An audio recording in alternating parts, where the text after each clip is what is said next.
Hello everyone, welcome to my YouTube channel. और आज की क्लास में मैं आप लोगों को ज्योग्राफी की 112 तक मैंने कल करा दिए थे, उससे आगे के क्वेश्चन आज यहाँ पर कंप्लीट कराने वाली हूँ। इंडियन ज्योग्राफी के क्वेश्चंस, जिसमें फर्स्ट क्वेश्चन है, according to the state of forest report 2005, What was the forest cover of the country in terms of percentage? State of forest report 2005 के अनुसार देश में वनाच्छादन का प्रतिशत था। तो ये 2005 के अकॉर्डिंग। सो यहाँ पर आपका आंसर क्या हो जाएगा? Option B 20.60%। 20.60% आपने ध्यान रखना है। और अगर हम 18वीं वन रिपोर्ट देखते हैं जो कि आपकी 2023 में आई है, उसके अकॉर्डिंग कुल वन और वृक्ष आवरण जो है, अगर वर्ग किलोमीटर में बताऊँ तो 8,27,357 वर्ग किलोमीटर है, जो देश के कुल भौगोलिक क्षेत्रफल का कितना है? 25.17%, जिसमें से आपका 21.76% वन आवरण है और आपका 3.41% क्या है? वृक्ष आवरण रहा है। चलेगा, नेक्स्ट क्वेश्चन पे चलते हैं कि name the state having the largest area under forest. वनों के अंतर्गत सर्वाधिक क्षेत्रफल वाले राज्य का नाम बताना है। तो बताइएगा, यहाँ पर आपका जल्दी से कमेंट कीजिए। वनों के अंतर्गत सर्वाधिक क्षेत्रफल वाले राज्य का नाम। तो इसके अकॉर्डिंग तो यहाँ पर हमारा आंसर हो जाएगा, कौन सा हो जाएगा? क्वेश्चन नंबर है 114, ऑप्शन हो जाएगा यहाँ पर बी, मध्य प्रदेश रहा। कौन रहा है? मध्य प्रदेश। आप लोग यहाँ पर ध्यान रखेंगे। और अगर अभी करंट में देखते हैं तो ये चला गया है राजस्थान वाला। कौन सा है? राजस्थान वाला है। तो ये सारी चीज़ों को आपने ध्यान रखना है। और नेक्स्ट क्वेश्चन पे चलते हैं। क्वेश्चन है आप लोगों का यहाँ पर कि बाज यानी कि ओक्स एंड आपका जो चेस्टनट होते हैं are the predominant species of which of the following vegetations zones. कि बाज, ओक एवं चेस्टनट निम्न में से किस वनस्पति कटिबंध की प्रमुख प्रजातियां हैं? तो ये आती हैं आपकी किस में आती हैं? हिमालयन वेट हिल्स फॉरेस्ट में, हिमालय आर्द्र पर्वतीय वन में। पर्वतीय वनों जो वन होते हैं ना, इनमें प्राकृतिक वनस्पति ऊंचाई में वृद्धि के साथ बदलती हैं। और ऑप्शन हो जाएगा यहाँ पर सी। नेक्स्ट क्वेश्चन पे चलते हैं। Consider the following statement and select the correct answer from the given code. Assertion यहाँ पर ए है, in Himalaya different forest belt lie with a particular altitude. Assertions are है, the Himalaya has different type of forest due to climate variation। निम्नलिखित कथन पर विचार करना है तथा सही उत्तर का आपने चयन करना है। कि कथन ए है, हिमालय में विभिन्न वन पेटियां एक विशेष ऊंचाई के अंतर्गत होती हैं। बिल्कुल यहाँ पर सही है। और आर है, जलवायु विभिन्नताओं के कारण हिमालय में भिन्न प्रकार की वन पेटियां पाई जाती हैं। तो यहाँ पर ये भी सही है। और जो आर है वो ए की बिल्कुल सटीक और सही व्याख्या करता है, इसीलिए ऑप्शन क्या हो जाएगा? ए यहाँ पर करेक्ट होगा। In which of the following zone Sundarban is found. निम्नलिखित प्रदेशों में से सुंदरवन कहाँ पाया जाता है? सो सुंदरवन आप सभी जानते हैं ज्वारीय वन है। ऑप्शन बी टिडल फॉरेस्ट, ये आपका है। सुंदरवन बंगाल की खाड़ी क्षेत्र में निचले द्वीपों का एक समूह है जो भारत और बांग्लादेश में फैला हुआ है। नेक्स्ट क्वेश्चन, और पारिस्थितिकीय तंत्र एक अत्यंत विशिष्ट परिवेश रहा है इसका। नेक्स्ट है, which one of the following state has maximum forest area according to India state of forest report 2021 के अकॉर्डिंग आपसे पूछा है। तो इसके अकॉर्डिंग आप लोगों का आ जाएगा छत्तीसगढ़। कौन सा है? छत्तीसगढ़ इसके अकॉर्डिंग है। अगर यहीं पर मैं क्वेश्चन चेंज कर दूं कि भारत वन स्थिति सर्वेक्षण 2023 के अनुसार निम्न मतलब राज्यों में से किस राज्य में सर्वाधिक वन क्षेत्र है, तब आप क्या आंसर करेंगे? जल्दी से बताइएगा। तो यहाँ पर आपका सही आंसर फिर क्या हो जाएगा? बताइए। तो भारत वन स्थिति सर्वेक्षण अगर बात करते हैं 2023, तो मध्य प्रदेश में सबसे ज़्यादा वन क्षेत्र रहा है, इस चीज़ का आप ध्यान रखेंगे। नेक्स्ट क्वेश्चन पे चलते हैं, उसके बाद अरुणाचल का, उसके बाद महाराष्ट्र रहा है। नेक्स्ट आपका क्वेश्चन है यहाँ पर 11119, 16 वन का संबंध है। जो 16 वन है उसका संबंध किससे है? सो ध्यान रखिएगा, 16 वन का संबंध दक्षिण प्रायद्वीपीय पहाड़ियों से है। जो नीलगिरी, अन्नामलाई और पालनी पहाड़ियों पर पाए जाने वाले शीतोष्ण कटिबंधीय वनों को स्थानीय रूप से सोलास के नाम से जाना जाता है। अगला क्वेश्चन आता है, पश्चिमी हिमालय की शीतोष्ण पेरी टेम्परेट जोन में निम्नलिखित में से किस एक वृक्ष का बाहुल्य है? तो यहाँ पर बाहुल्य है किसका? शीतोष्ण कोणधारी वन पाए जाते हैं 1800 से लेकर 3000 मीटर की ऊंचाई पर पश्चिमी हिमालय पर। और यहाँ पर जो है 2500 मीटर तक चौड़ी पत्ती वाले वृक्ष मिलते हैं, जिनमें चीड़, देवदार, नीला पाइन यानी कि ब्लू पाइन, एल्डर, पॉपुलर ये फेमस है। और 2500 मीटर से ऊपर के भाग में सिल्वर फर, पीला लाइन वृक्ष मिलते हैं। और 900 से 1800 मीटर की ऊंचाई पर चीड़ के वृक्ष मिलते हैं। तो यहाँ पर हो जाएगा आपका देवदार हो जाएगा। खैर है ना, खैर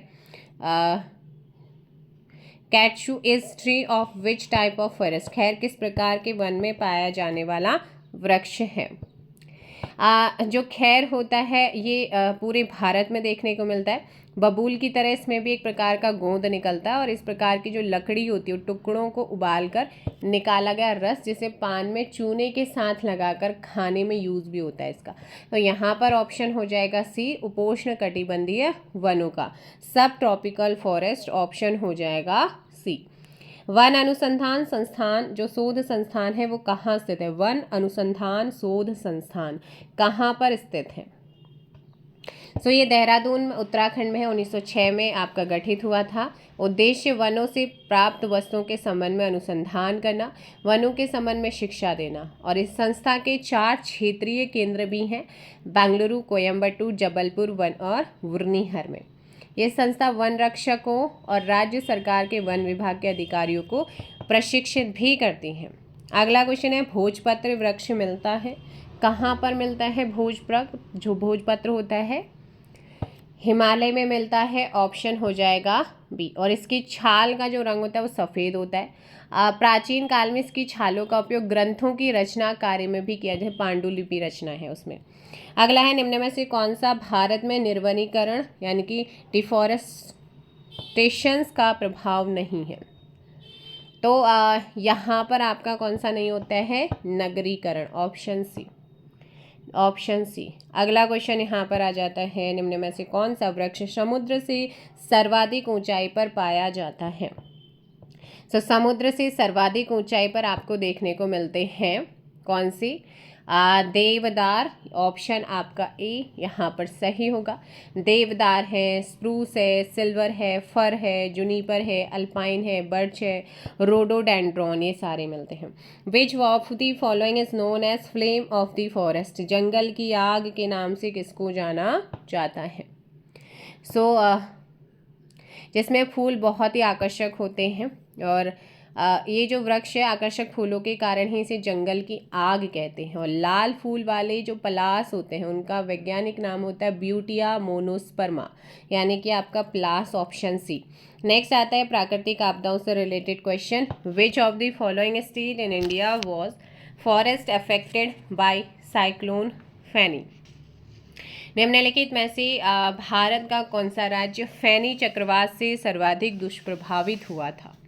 तो ये 2017 का यहाँ पर ना 2019 में बंगाल की खाड़ी में तूफान आया था, जहाँ जैसे ओडिशा सबसे ज़्यादा अफेक्टेड हुआ था। और ये जो नाम दिया था ये वैसे तो ये उष्णकटिबंधीय चक्रवात था, और फैनी नाम इसे बांग्लादेश ने दिया था। नेक्स्ट आता है, national and state disaster management authority is constituted under, राष्ट्रीय एवं राज्य आपदा प्रबंधन प्राधिकरण की स्थापना की गई है किसके द्वारा? तो ये आपका एक डिजास्टर मैनेजमेंट एक्ट 2005 था, आपदा प्रबंधन अधिनियम 2005, को भारत सरकार ने इसे बनाया, जिसमें NDMA तथा SDMA के निर्माण की परिकल्पना हुई, जिसकी अध्यक्षता प्राइम मिनिस्टर और मुख्यमंत्रियों के द्वारा की जाती है। उद्देश्य भारत में आपदा प्रबंधन के लिए एक समग्र और एकीकृत दृष्टिकोण को लागू करना है। In which state the landslides are major problem, किस राज्य में भूस्खलन एक प्रमुख समस्या है। ये मैंने आपको उत्तराखंड वाले पोर्शन में भी कराया हुआ है, और ये है हमारे स्पेशली रुद्रप्रयाग, चमोली, उत्तरकाशी, पिथौरागढ़ में। इसके अलावा छत्तीसगढ़, MP, मध्य प्रदेश का जो पठारी भाग है वहाँ पर भी ये कहीं ना कहीं होता है, और तो यहाँ पर जो सबसे ज़्यादा अफेक्टेड है उनमें है हमारा उत्तराखंड। सो नेक्स्ट क्वेश्चन पे चलते हैं। चट्टान और शैल मृदा, the best soil for the growth of the most plants, अधिकांश पौधों की वृद्धि के लिए सर्वोत्तम मृदा कौन सी। The best soil for the growth of the most plants is, so correct answer is option D, loam soil, यानी कि दोमट सॉइल। इसमें जल धारण क्षमता और ह्यूमस जो होता है ना उसकी मात्रा ज़्यादा होती है, और ये मिट्टियाँ नदियों के द्वारा अपरदित पदार्थों से निर्मित होती हैं। नेक्स्ट आ जाता है सिल्यूरियन सैली या rocks are related to which of the following rock system. Silurian shale निम्नलिखित शैल तंत्रों या क्रमों में से किससे संबंधित है। तो ये आपका आता है द्रविड़ शैल तंत्र, किससे है, द्रविड़ शैल तंत्र, ऑप्शन ए। नेक्स्ट आता है black cotton soils are extensively found in, काली कपासी मिट्टी व्यापक रूप में कहाँ पर मिलती है। बहुत इंपॉर्टेंट क्वेश्चन जो पूछा जाता है, स्पेशली महाराष्ट्र में कपास के लिए फेमस है। सो काली कपास, यहाँ पर आपका काली कपासी मृदा भी बोला जाता है इसको, और काली मिट्टी रेगुर भी बोला जाता है इसे। कपास की खेती के लिए बहुत ही ज़्यादा उपयुक्त है, क्योंकि जल धारण करने की क्षमता इसमें सबसे ज़्यादा होती, तो महाराष्ट्र में ये आपको देखने को मिलती है। The Bangar of the northern great plain of India is, Bharat के उत्तरी विशाल मैदान का बांगर है, भारत के उत्तरी विशाल मैदान का बांगर है। तो ये है पुरानी जलोढ़ के निर्मित से, इनके composed of old alluvium, option B यहाँ पे सही होगा। और जिसमें बाढ़ के मैदान की काप को स्थानीय रूप से खादर यानी कि नवीन मृदा कहते हैं, और जो पुरानी काप होती है जो अपरदन से अप्रभावित होती है उन्हें बांगर कहते हैं। जो बांगर के निर्माण में चीका का प्रमुख योगदान रहता है। Which state has the least availability of alluvial soil, किस राज्य में जलोढ़ मिट्टी की उपलब्धता जो है वो सबसे कम है। तो ये है आपका तमिलनाडु में, है ना, यहाँ पर आपका जलोढ़ मृदा कम मिलती है, क्योंकि जो जलोढ़ मृदा होती है उसका निर्माण नदियों के द्वारा अपरदित पदार्थों से होता है। जो जलोढ़ मिट्टी उत्तरी मैदान और नदी घाटियाँ जो होती है ना वहाँ पर ज़्यादा देखने को मिलती है। नेक्स्ट क्वेश्चन आता है which one of the following is not a metamorphic rock, निम्नलिखित में से कौन सी रूपांतरित चट्टान नहीं है। मैंने आपको चट्टानों के बारे में बताया, देखो संगमरमर, क्वार्टजाइट, सिस्ट नीचे रूपांतरित चट्टान है। ग्रेनाइट आग्नेय चट्टान का एग्जाम्पल है, ये मैग्मा के ठंडा होने और जमने से बना होता है, तो यहाँ पर ग्रेनाइट होगा। अगला क्वेश्चन आता है economically the most important rocks in India, आर्थिक दृष्टि से भारत में सर्वाधिक महत्वपूर्ण शैल हैं। तो ये आपको धारवाड़ क्रम की या धारवाड़ रॉक्स आपको देखने को मिलती हैं, ऑप्शन बी। ये चट्टानें कर्नाटक, मध्य प्रदेश, राजस्थान, मेघालय, झारखंड में फैली है। ये चट्टानें मध्य और उत्तरी हिमालय में भी पाई जाती हैं। इन जो ये शैल होती है ना इसमें मैग्नीज अयस्क, सोना, लोहा, यूरेनियम, क्रोमियम, ये खनिज बहुत ज़्यादा मात्रा में मिलते हैं। और भवन निर्माण से रिलेटेड जो ग्रेनाइट है, क्वार्टजाइट है, संगमरमर, ये भी पाए जाते हैं, जिस कारण धारवाड़ जो शैल है वो आर्थिक दृष्टि से क्या मानी जाती हैं, important. Which of the following soil is most suitable for the cultivation of cotton crops? निम्न में से कपास की फसल के उत्पादन हेतु कौन सी मिट्टी सर्वाधिक उपयुक्त है। तो यहाँ पर आप ध्यान रखना, मैंने अभी बताया, जैसे रेगुर मिट्टी भी कहते हैं, काली कपासी मिट्टी भी कहते हैं, क्योंकि मिट्टी लावा प्रदेश में पाई जाती है, जैसे गुजरात, महाराष्ट्र, एमपी समेत कुछ आंध्र प्रदेश के पश्चिमी जो भाग है वहाँ पर देखने को मिलती है। That is called black soil, काली मिट्टी। नेक्स्ट आता है which one of the following is most fertile soils, कौन सी मिट्टी सबसे अधिक उपजाऊ है? सो जलोढ़ मिट्टी है ना, कौन सी है? जलोढ़ मिट्टी। एलुवियल सॉइल की बात करते हैं, ये जो मिट्टी है विशाल मैदान पंजाब से असम तक, नर्मदा, तापी, महानदी, गोदावरी, कृष्णा, कावेरी की घाटियों, केरल के तटवर्ती भागों में लगभग 15 लाख वर्ग किलोमीटर का जो एरिया है वहाँ पर ये फैली है। अच्छा, इसके अलावा एक आती है लाल मिट्टी। तो लाल मिट्टी का विस्तार देश के लगभग 4.1 लाख वर्ग किलोमीटर यानी कि 18.6% में है। तमिलनाडु, कर्नाटक, महाराष्ट्र, आंध्र प्रदेश, छत्तीसगढ़, उड़ीसा और झारखंड में ये देखने को मिलती है। लेटेराइट मिट्टी की बात करते हैं तो ये आपका 3.7% भाग पर विस्तृत है, केरल, महाराष्ट्र, असम, मतलब कुछ कुछ एरियाज में वहाँ के ये देखने को मिलती हैं। निम्न में से कौन समूह से संबंधित नहीं है? कौन?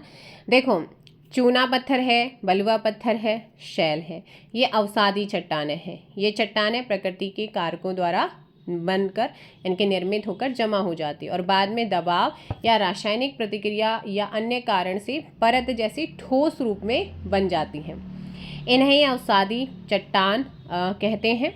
जबकि जो नीस है ना, जो नीस है वो एक कायांतरित चट्टान है। ताप, दाब या रासायनिक क्रियाओं के कारण आग्नेय और अवसादी चट्टानों से कायांतरित जो चट्टानें होती हैं इनका निर्माण होता है।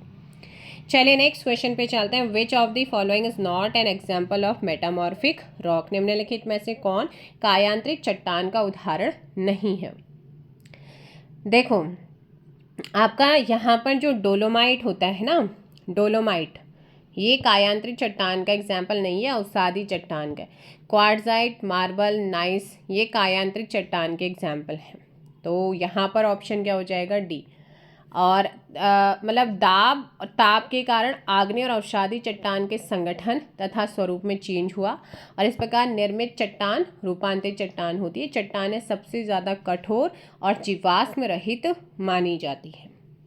खादर का अर्थ क्या है? खादर का अर्थ क्या है?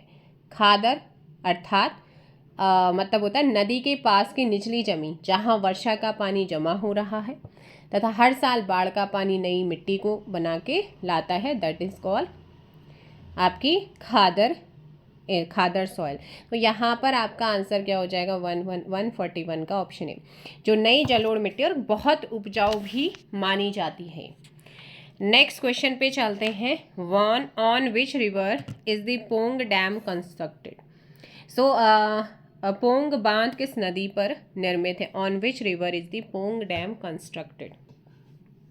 पोंग बांध जो है ये इसे पोंग जलाशय या महाराणा प्रताप सागर के नाम से भी जानते हैं। हिमाचल प्रदेश सरकार की ओर से 1983 में इसे पूरे जलाशय को एक वन्यजीव अभ्यारण्य के रूप में भी डिक्लेयर किया और पोंग बांध झील को नवंबर 2002 में रामसर साइट भी डिक्लेयर किया गया है और ये व्यास पे है। किस पर है? व्यास रिवर में। विच one of the following dam is on the Vyas river? निम्नलिखित बांधों में से कौन एक व्यास नदी पर है? तो जस्ट बताया था, ये है आपका किस पर? Option B. किस पर है? Option B. चलिए इसी बात पे आप बताइएगा, तिलैया बांध किस नदी पर है? जल्दी से बताइए। तो ये झारखंड के कोडरमा डिस्ट्रिक्ट बराकर रिवर पे है। भाखड़ा डैम किस नदी पर है? जल्दी से कमेंट करो। और रिहंद वाला भी बताया है। भाखड़ा सतलज पर है, रिहंद डैम रिहंद नदी पर है।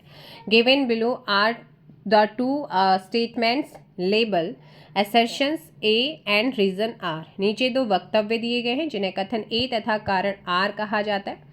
असर्शन ए है, in all the canal irrigated areas of north India water loggings is a serious problem associated with over irrigation. मतलब उत्तर भारत के नहरों द्वारा सिंचित क्षेत्रों में जलापलावन अतिशय सिंचाई से संबंधित गंभीर समस्या है। ठीक है, एक गंभीर समस्या है और रीजन दे रखा है, the Indira Gandhi canal command area is recent example in which water logging is progressively becoming a serious menace to the agricultural land. Indira Gandhi नहर कमान क्षेत्र इसका हालिया उदाहरण है जहां जलाप्लावन कृषि भूमि के लिए क्रमशः गंभीर खतरा बनता जा रहा है। तो भाई यहाँ पर दोनों ही क्या हैं, बिल्कुल सही हैं। और जो आर है वो ए की बिल्कुल क्या करता है, सटीक व्याख्या कर रहा है।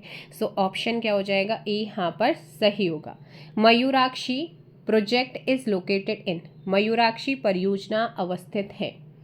मयूराक्षी जो परियोजना है ना, ये मयूराक्षी रिवर पर है और ये झारखंड और वेस्ट बंगाल के मध्य एक संयुक्त प्रोजेक्ट है।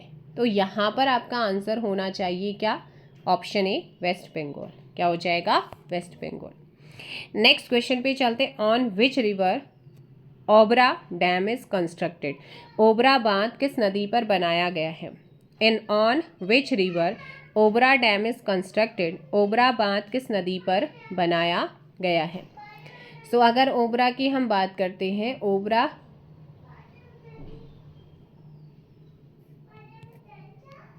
सो करेक्ट आंसर हो जाएगा रिहंद पर है। किस पर है, रिहंद पर है। एक जल विद्युत केंद्र जिसे गोविंद बल्लभ पंत सागर परियोजना भी कहते हैं, रिहंद नदी पर है और रिहंद नदी सोन की सहायक है। यूपी के सोनभद्र डिस्ट्रिक्ट में ये बना हुआ है। On which of the following river in the Matatila multipurpose project situated, Matatila बहुउद्देशीय परियोजना निम्न में से किस नदी पर स्थित है। सो माताटीला अगर बहुउद्देशीय मल्टीपर्पज प्रोजेक्ट की मैं बात करती हूँ तो ये बेतवा नदी पर है। ऑप्शन आपका हो जाएगा आपका सी। किस पर हो जाएगा, ऑप्शन सी। और ये आपका यूपी एमपी की क्या है, एक जॉइंट प्रोजेक्ट है, एक आपका संयुक्त परियोजना है। ऑप्शन आपका सी यहाँ पर सही होगा। हीराकुंड बांध किस नदी पर बना है। On which river Hirakud dam is constructed. So 1948 में इसका काम शुरू हुआ, 1953 में बनकर तैयार हुआ, 1957 में ये डैम पूरी तरह काम भी करने लगा और यहाँ पर भारत की नदी घाटी परियोजनाओं में से एक है। और ये आपका उड़ीसा के संबलपुर डिस्ट्रिक्ट से 15 किलोमीटर दूर महानदी पर बना हुआ है। सो ऑप्शन क्या हो जाएगा आपका बी। अब जो आपका राउरकेला स्टील प्लांट को विद्युत प्रदान इसी से ही मिलता है। नदी जिस पर कोटेश्वर डैम बना हुआ है, मोस्ट इम्पॉर्टेंट, आपको मैंने कई बार कराया हुआ है। सो यहाँ पर आपका सही आंसर होगा भागीरथी। क्या है, भागीरथी। नेक्स्ट क्वेश्चन पे चलते हैं। गांधी सागर बांध हिस्सा है, Gandhi Sagar dam is a part of, Gandhi Sagar dam is a part of, ये चंबल प्रोजेक्ट का ही पार्ट है और ये डैम एमपी के मंदसौर डिस्ट्रिक्ट में है, चंबल नदी पर बना हुआ है। तो यहाँ पर आपका आंसर हो जाएगा सी, है ना। और 1954 में तत्कालीन प्राइम मिनिस्टर जवाहरलाल नेहरू ने इसका निर्माण कार्य शुरू किया। ये बांध राजस्थान और एमपी की सीमा पर बनाई गई जल विद्युत परियोजनाओं का पार्ट भी है। इसकी कुल क्षमता 115 मेगावाट की है। तो नेक्स्ट क्वेश्चन पे चलते हैं। क्वेश्चन है आपका 151। The Indira Gandhi canal project draw waters from which of the following river, Indira Gandhi नहर परियोजना निम्न में से किस नदी से पानी लाती है। तो ये आपका देखेगा, अगर बात करते हैं तो आपका ये व्यास और सतलज दोनों नदियों के जल को इसको राजस्थान के मरुस्थलीय, तो बट इसमें ना जो हमारा वो है आयोग है, आयोग ने इसका आंसर डी माना था। क्लियर बता दूं, उसका माना था कि रावी, ब्यास और सतलज, क्योंकि रावी जो है वो चिनाब की सहायक है और इस नदी का पानी इस नहर में नहीं प्रयोग होता है। और इंदिरा गांधी नहर का उद्घाटन 30 मार्च 1958 को प्राइम मिनिस्टर, उस समय गृह मंत्री थे गोविंद बल्लभ पंत, उन्होंने किया था। और इस नहर का उद्गम पंजाब के हरिके नामक स्थान पर निर्मित हरिके बैराज से होता है। और इस नहर से राजस्थान में भूमि क्षरण की समस्या बढ़ रही है। अब यहाँ पर आयोग ने भाई इसका आंसर ऑल ऑफ दीज माना है, अदरवाइज इसका जो परफेक्ट आंसर हो जाएगा वो बी एंड सी होगा। हरिके बैराज इंदिरा गांधी नहर का प्रमुख जल स्रोत निम्न में से किन नदियों के संगम पर है? तो भाई आपको बताया है व्यास और सतलज पर है, ऑप्शन हो जाएगा डी। नेक्स्ट क्वेश्चन, निम्नलिखित नहरों में से कौन राजस्थान में भूमि क्षरण के लिए उत्तरदायी है? सो ये है कौन सी नहर? इंदिरा गांधी नहर है।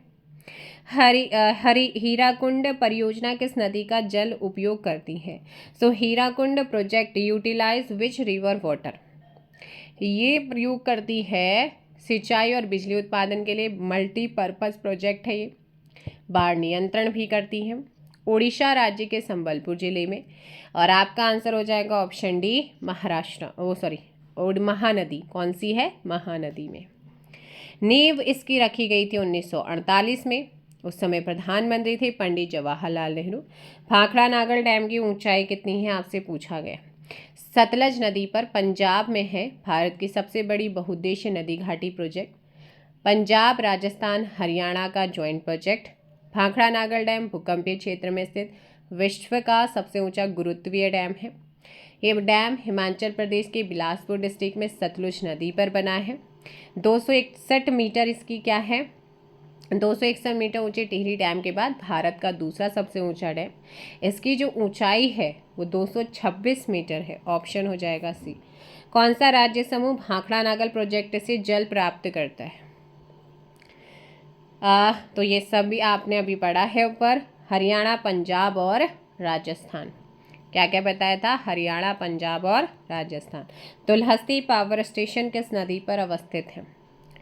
सो इसका जो प्रारंभ करने का जो निर्णय हुआ था वो 1982 में हुआ और अप्रैल 1983 में इसकी आधारशिला प्राइम मिनिस्टर स्वर्गीय श्रीमती इंदिरा गांधी उन्होंने रखी थी और वास्तविक कार्य इसका 1989 में प्रारंभ हो सका था प्रॉपर तरीके से। तो ये चिनाब हो जाएगा। किस पर है? चिनाब पर, ऑप्शन बी। कालागढ़ डैम किस नदी पर बना है? भाई जल्दी से आंसर दीजिएगा। अगर हम बात करते हैं कालागढ़ डैम की तो आप सभी जानते हैं रामगंगा पर बना हुआ है और है ना, तो ये चलिए ध्यान रखें। नेक्स्ट क्वेश्चन है, तीस्ता जल विद्युत परियोजना किस राज्य में स्थित है? तीस्ता जल विद्युत परियोजना किस राज्य में स्थित है? तीस्ता नदी पर है, ऑप्शन डी, सिक्किम में। पार्सल फ्लूम उपकरण के द्वारा मापा जाता है। तो पार्सल फ्लूम उपकरण के द्वारा मापा जाता है। पार्सल फ्लूम एक open channel flow metering device होती है जिसे सतही जल के प्रवाह और सिंचाई प्रवाह को मापने के लिए विकसित किया गया। और जो पार्सल फ्लूम एक हाइड्रोलिक संरचना है। इसका यूज़ औद्योगिक निर्वहन, नगरपालिका, सिवर लाइन में वॉल्यूम मैट्रिक प्रवाह दर और अपशिष्ट जल उपचार संयंत्रों में प्रभावशाली या प्रवाह को मापने के लिए भी होता है। तो यहाँ पर आपका क्या हो जाएगा? ऑप्शन ए करेक्ट आंसर होगा। नेक्स्ट क्वेश्चन है, निम्नलिखित में से कौन सी नदी सरदार सरोवर परियोजना से संबंधित है? सरदार सरोवर परियोजना से है नर्मदा। कौन सी है? नर्मदा है। एक गुरुत्व डैम है, 2006 में इसका प्रारंभ हुआ और मेधा पाटेकर इसी डैम के विवाद से रिलेटेड भी रही है। अगला पूछा जाता है, भारत में सर्वाधिक सिंचाई विस्तार प्रतिशत वाला राज्य कौन सा है? तो ये है हमारा पंजाब। कौन सा है? पंजाब है। जबकि क्षेत्रफल की दृष्टि से उत्तर प्रदेश सर्वाधिक सिंचित विस्तार वाला राज्य है। तो वो दोनों ही ध्यान रखना है। नागार्जुन सागर डैम स्थित है। नागार्जुन सागर डैम स्थित है तमिलनाडु में, आंध्र प्रदेश में, कर्नाटक में या ओडिशा में? आंसर कीजिएगा। नागार्जुन सागर बांध स्थित है, तो ये आपका जो डैम है वो आंध्र प्रदेश में कृष्णा रिवर पे है, ऑप्शन बी।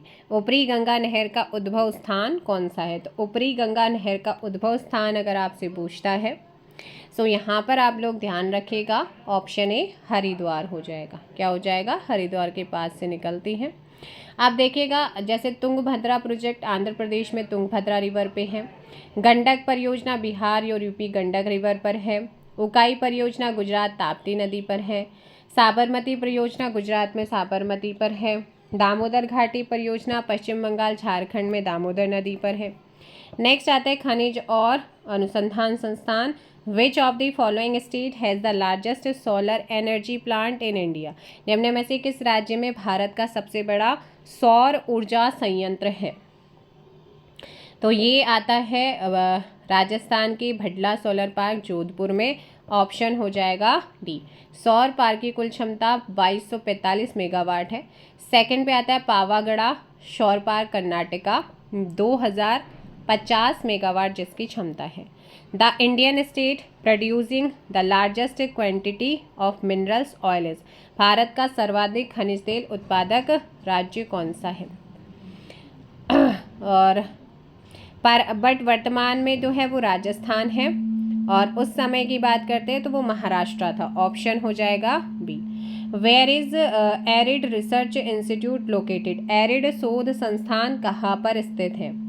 एरिड शोध संस्थान कहाँ पर स्थित है अगर आपसे पूछता है तो ये जोधपुर में है।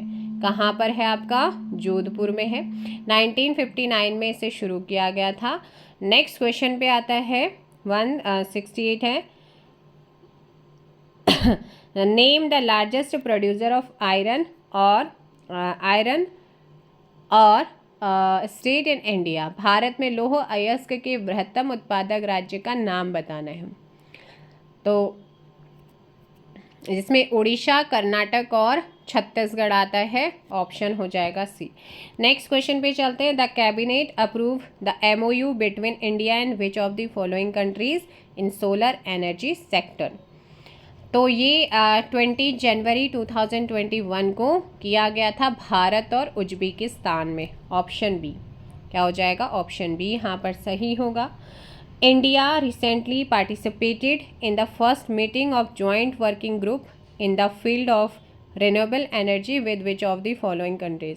भारत ने हाल ही में 2021 का क्वेश्चन है, तो इसमें जो है निम्न में से किस देश के साथ अक्षय ऊर्जा के क्षेत्र में संयुक्त कार्य समूह की पहली बैठक में भाग लिया था?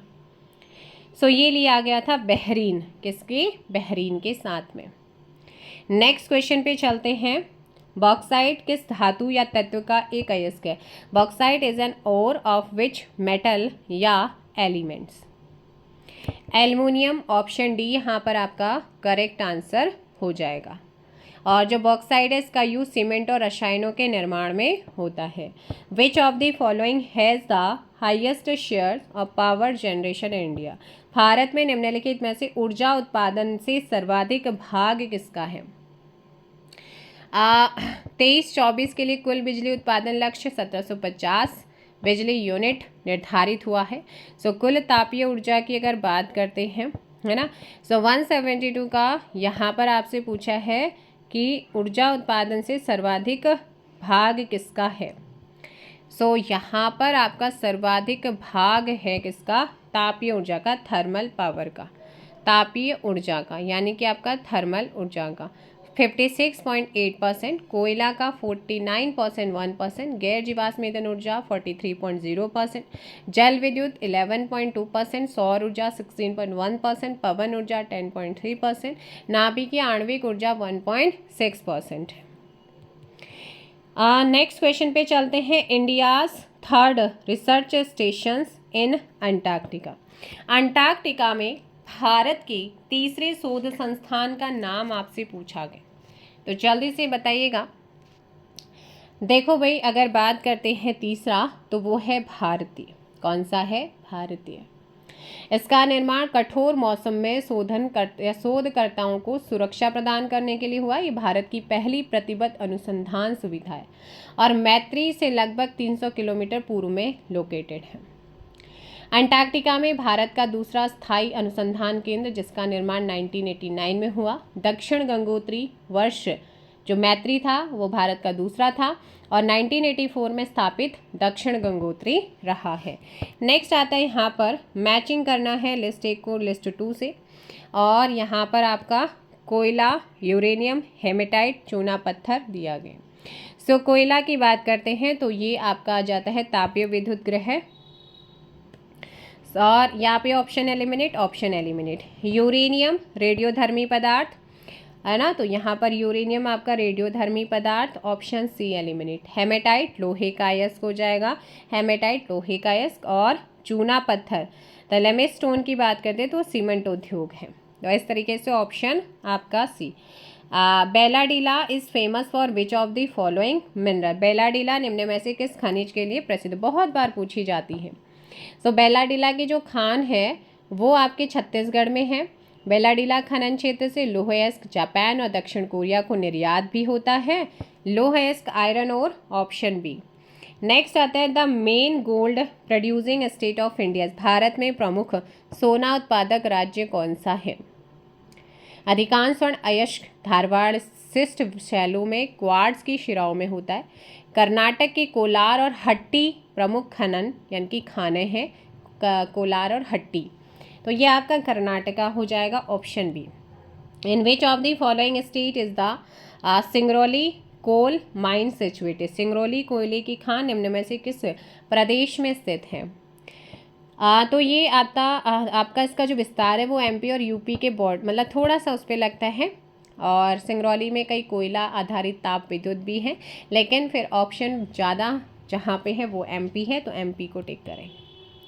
विच ऑफ द फॉलोइंग बॉक्साइट निक्षेप deposit fields is not situated in Odisha, bauxite निक्षेप क्षेत्रों में से कौन सा उड़ीसा में नहीं है।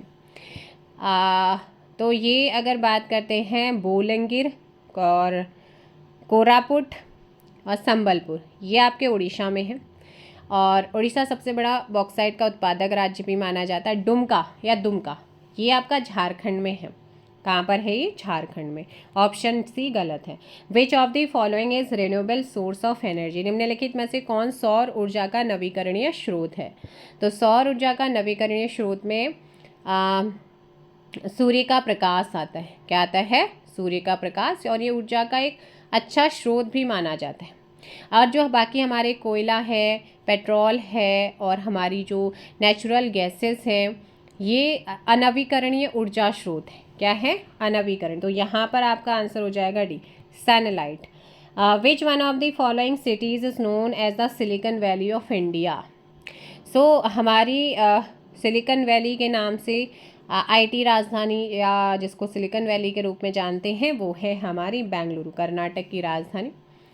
और कर्नाटक राज्य इलेक्ट्रॉनिक विकास निगम के अध्यक्ष प्रबंधन निदेशक आर के वलीगा ने एक इलेक्ट्रॉनिक शहर विकसित करने की अवधारणा का प्रस्ताव रखा 1970 के दशक में, और ऐसा माना जाता है कि इलेक्ट्रॉनिक सिटी आर के वलीगा के दिमाग की उपज मानी जाती, और ये भारत की सिलिकॉन वैली बेंगलुरु को बनाना चाहते थे, तो ये फेमस है। अगला question, where is the oldest oil refinery of India location, Bharat की सबसे पुरानी तेल शोधनशाला कहाँ पर स्थित है। तो ये आती है आपकी असम के तिनसुकिया में जो डिगबोई है, ऑप्शन हो जाएगा बी, बहुत बार एग्जाम्स में पूछी गई है। डिगबोई रिफाइनरी भारत का सबसे पुराना तेल शोध कारखाना भी माना जाता है। डिगबोई को भारतीय हाइड्रोकार्बन क्षेत्र की गंगोत्री माना जाता है। द लीडिंग मैग्नीज है ना, the leading manganese producing state in India, इस भारत में मैग्नीज का सर्वाधिक उत्पादक राज्य कौन सा है। भंडारण उड़ीसा में है, उत्पादक में आता है एमपी, ऑप्शन हो जाएगा सी। नेक्स्ट है which of the following is not nuclear power station, अणु विद्युत शक्ति गृह नहीं है। देखो रावतभाटा राजस्थान, काकरापारा गुजरात में, कैगा कर्नाटक में है, लेकिन ऑप्शन बी आपका खोपोली, कौन सा हो जाएगा, खोपोली महाराष्ट्र में है, जहां अणु विद्युत संयंत्र गृह नहीं होता है। नेक्स्ट का आंसर करेंगे। So Koderma is famous for which of the following minerals की यहाँ पर बात कर रहा है, तो ये आपका झारखंड में है। अबरक खनन के लिए फेमस है, माइका के लिए है, ऑप्शन हो जाएगा सी। मुख्य रूप से रूबी अबरक यहाँ पे उत्पादित होता है। कोडरमा को अबरक की राजधानी भी कहते हैं, और आंध्र प्रदेश का नेल्लौर क्षेत्र अबरक का महत्वपूर्ण उत्पादक क्षेत्र माना जाता है।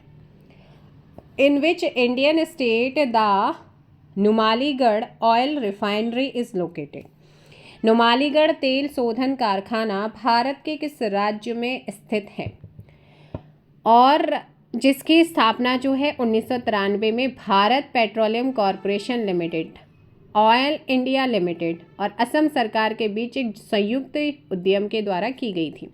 तो यहाँ पर ऑप्शन हो जाएगा असम बी। नेक्स्ट क्वेश्चन पे चलते हैं। In which state India's largest floating solar power plant was set up. भारत का सबसे बड़ा तैरता सौर ऊर्जा संयंत्र किस राज्य में स्थापित किया गया है। अब देखो भाई, भारत का सबसे बड़ा तैरता सौर ऊर्जा संयंत्र रामागुंडम तेलंगाना में चालू हो चुका है ना। अब एनटीपीसी ने 1 जुलाई 2022 को 100 मेगावाट रामागुंडम फ्लोटिंग सोलर परियोजना में से 20 मेगावाट की अंतिम भाग क्षमता की वाणिज्यिक संचालन की घोषणा की। इससे पहले एनटीपीसी ने कायम कुलम केरल में 92 मेगावाट फ्लोटिंग सोलर और सिम्हाद्री आंध्र प्रदेश में 25 मेगावाट फ्लोटिंग सोलर की वाणिज्यिक संचालन की घोषणा की। तो इसमें अब आयोग अब बता दो, वैसे अगर यहाँ पर होता तो आप तेलंगाना लगाते, आप तेलंगाना ऑप्शन में है नहीं तो फिर आप आंध्र प्रदेश करिएगा, ऑप्शन बी।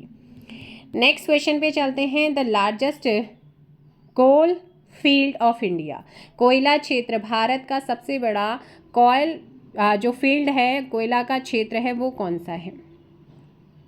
तो यह है आपका रानीगंज। कौन सा है, रानीगंज है। और ये कोयला खनन की जन्मस्थली से मानते हैं। 1774 ईस्वी में देश में पहला खनन संचालन इसी कोयला क्षेत्र से स्टार्ट हुआ। तो यहाँ पर आप लोग ध्यान रखिएगा। नेक्स्ट क्वेश्चन पे चलते हैं। Which of the following state is the largest producer of mica in India. So Bharat में निम्नलिखित राज्यों में से कौन सा अभ्रक का सबसे बड़ा उत्पादक माना जाता है। तो ये है आपका कौन सा, आंध्र प्रदेश, ऑप्शन के अकॉर्डिंग हो जाएगा। कौन सा हो जाएगा आपका, आंध्र प्रदेश। उसके बाद राजस्थान, जबकि भंडारण में आंध्र प्रदेश, राजस्थान, उड़ीसा, महाराष्ट्र और बिहार आते हैं। 189 पे चलते हैं। क्वेश्चन नंबर है आपका 189। 189 क्या बोल रहा है आपका कि मेलाकाइट खनिज है। जो मेलाकाइट है वो खनिज है किस, तांबे का। कॉपर कार्बोनेट हाइड्रोक्साइड खनिज जिसकी रासायनिक संरचना है हरा कॉपर कार्बोनेट हाइड्रो ऑक्साइड। ये तांबे का Cu2 CO3 OH2। तो यहाँ पर आपका आंसर हो जाएगा सी। नेक्स्ट है which metal is found at the following place Hutti, Kolar and Ramgiri in India. तो हट्टी, कोलार और रामगिरी में कौन सी धातु पाई जाती है, आपको बताया होगा, सोना। ऑप्शन डी यहाँ पर आपका सही होगा। कोलार भारत के कर्नाटक राज्य में स्थित एक नगर है। रामगिरी भारत के आंध्र प्रदेश में है, अनंतपुर डिस्ट्रिक्ट का एक गांव। हट्टी गोल्ड माइन विश्व की सबसे प्राचीन सोने की खदानों में एक, जो कि कर्नाटक में है। अगला आता है which of the following is the best quality of coal. निम्न में से सर्वोत्तम श्रेणी का जो कोयला है वो कौन सा है। सर्वोत्तम श्रेणी का जो कोयला माना जाता है वो है आपका एंथ्रासाइट। कौन सा है, एंथ्रासाइट। अगला है भारत में तांबे का सर्वाधिक उत्पादन करने वाला राज्य कौन सा है। ताम्र अयस्क उत्पादन में शीर्ष में आपका ऑप्शन विश्व में चिली तांबे का सबसे बड़ा उत्पादक है और यहाँ पर एमपी हो जाएगा, ऑप्शन सी। अगला क्वेश्चन है quality of petrol depend upon. Petrol की गुणवत्ता जो है वो निर्भर करती है, तो ये ऑक्टेन संख्या पर निर्भर करती है। किस पर करती है, ऑक्टेन्स नंबर पर। नेक्स्ट है which one of the following is not an oil refinery petroleum. निम्नलिखित में से कौन सी तेल या पेट्रोलियम शोधनशाला नहीं है। तो कौन सी नहीं है, तो यहाँ पर इसके अकॉर्डिंग झारखंड हो जाएगा। और जबकि जो जामनगर है, डिगबोई है, ये तेल शोधनशालाएं स्थित हैं यहाँ पर, तो नहीं है, तो वो आपका ऑप्शन बी हो जाएगा, जमशेदपुर। कौन सा है, जमशेदपुर में नहीं है, झारखंड में। अगला विच one of the following is the oldest atomic power station in India. Bharat में सबसे पुराना अणुशक्ति स्टेशन कौन सा है। तो ये आपका 28 अक्टूबर 1969 भारत का सबसे पुराना अणु संयुक्त स्टेशन है महाराष्ट्र के बोईसर में है। और तो यहाँ पर ऑप्शन बी हो जाएगा तारापुरा। कल्पक्कम परमाणु ऊर्जा संयंत्र तमिलनाडु में है। नरोरा ये आपका उत्तर प्रदेश में है। नेक्स्ट क्वेश्चन पे चलते हैं आपका 196 which of the minerals resources is connected with kodurite इंटरसेव यानी कि अंतर्वेदी रॉक्स चट्टान से संबंधित है। तो ये आपका रिलेटेड है कौन सा? ऑप्शन बी मैग्नीज से रिलेटेड हो जाएगा। किससे है? मैग्नीज। सो नेक्स्ट क्वेश्चन पे चलते हैं। भारत के निम्नलिखित तटों में से किस पर औसत समुद्र तल मापा जाता है? तो ये समुद्र तल की जो एवरेजन समुद्र तल मापा जाता है वो चेन्नई से मापा जाता है। ऑप्शन हो जाएगा बी। और विशाखापत्तनम बंदरगाह भारत का सबसे गहरा है। और मुंबई प्राकृतिक बंदरगाह है जिसे भारत का प्रवेश द्वार कहते हैं। कोची भी क्या है? एक नेचुरल प्राकृतिक बंदरगाह है। लोनेस पेट्रोल उत्पाद क्षेत्र किस राज्य में स्थित है? ये आता है हमारा गुजरात। गुजरात जो है वहाँ पर है। कहाँ पर है? गुजरात में। तो इन सारी चीज़ों का आप लोग ध्यान रखेंगे। ऑप्शन हो जाएगा आपका डी। नेक्स्ट क्वेश्चन पे चलते हैं। बेलाडीला खान किस खनिज से रिलेटेड है? तो आपको बताया था लौह और इस्पात के लिए फेमस है। तो यहाँ पर आपका आंसर है लौह अयस्क। और ये छत्तीसगढ़ के बस्तर डिस्ट्रिक्ट में है। नेक्स्ट क्वेश्चन पे चलते हैं। और ये जो खान ना, इस खान से कच्चे माल की आपूर्ति विशाखापट्टनम कारखाना में होती है। निम्न में से कौन सा भारत का राज्य कोयले का सर्वाधिक उत्पादन करता है? तो ये हमारा झारखंड हो जाएगा। Option B. कौन सा हो जाएगा? झारखंड। और नेक्स्ट क्वेश्चन पे चलते हैं। यस, भारतीय चावल शोध संस्थान कहाँ पर स्थित है? बहुत ही आपका बेसिक लेकिन एग्जाम्स में पूछा जाता है। कटक। और ये कहाँ पर है? आपका उड़ीसा में। Option A. जहाँ से चावल के अनेक नवीन जो प्रजातियाँ वो निकाली जाती है। और अंतर्राष्ट्रीय राइस रिसर्च इंस्टीट्यूट का जो हेडक्वार्टर वो लॉस बेनॉस फिलीपींस में है। भारत में किस राज्य में सर्वाधिक कोयले के भंडार हैं? देखो, करंट में झारखंड में है जबकि कोयले का सबसे उत्पादक राज्य उड़ीसा है वर्तमान में। तो यहाँ पर ऑप्शन क्या हो जाएगा? डी। नेक्स्ट क्वेश्चन पे चलते हैं। भारत के किस राज्य को सिलिकॉन स्टेट के नाम से जाना जाता है? तो उसकी राजधानी बेंगलोर को स्पेशली सिलिकॉन धातु या सिलिकॉन वैली कहा जाता है। तो यहाँ पर आपका कर्नाटका। Next question. वन अनुसंधान संस्थान कहाँ पर स्थित है? वन अनुसंधान संस्थान है हमारे देहरादून में। अब आता है आपका नेक्स्ट। भारत के रेखा मानचित्र पर ए, बी, सी और डी 4 कोयला क्षेत्रों को प्रदर्शित किया गया है। इनमें से एक को मानचित्र पर सही जो है नहीं दिखाया गया है, वो आपने बताना है। जो आपका ये डी है, ये सतपुड़ा कोयला क्षेत्र एमपी के छिंदवाड़ा डिस्ट्रिक्ट में लोकेटेड है। और यहाँ पर ऑप्शन देखो भाई, तो आपका ये हो गया। उसके अलावा हम कोरबा कोयला क्षेत्र की बात करते हैं तो वो छत्तीसगढ़ में है। तो ये आपका इस साइड क्या है? छत्तीसगढ़ हो जाएगा। और कर्णपुरा कोयला क्षेत्र आपका झारखंड में है, तो इधर होना चाहिए था। और है ना। और इसके अलावा यहाँ पर हम तो ये डी क्या है? गलत दिखाया गया है। तो झारखंड इस साइड होना था। और सोना घाटी कोयला क्षेत्र एमपी में, तो ये बिल्कुल आपका सोनागढ़ी वाला एमपी बिल्कुल सही है। सतपुड़ा वाला सही है छत्तीसगढ़ सही। लेकिन जो डी है वो गलत है क्योंकि झारखंड में है। तो यहाँ पर ऑप्शन डी क्या हो जाएगा? गलत है। कोडरमा किस खनिज के लिए प्रसिद्ध है? भाई Koderma is famous for which minerals? तो अब आप लोग यहाँ पर फटाफट आंसर करिएगा। क्वेश्चन नंबर है 206। ऑप्शन हो जाएगा बी माइका के लिए। नेक्स्ट आ जाते हैं यहाँ पर पिट्सबर्ग। भारत का पिट्सबर्ग ऑफ इंडिया इस भारत का पिट्सबर्ग क्या है? तो ये कहा जाता है यहाँ पर ऑप्शन डी जमशेदपुर को कहा जाता है। और जो जमशेदपुर में ही 1907 में जे.एन. टाटा के द्वारा Tata iron and steel company TISCO को एस्टैब्लिश किया गया था। निम्नलिखित में से किस प्रदेश में अभ्रक संसाधन सर्वाधिक है?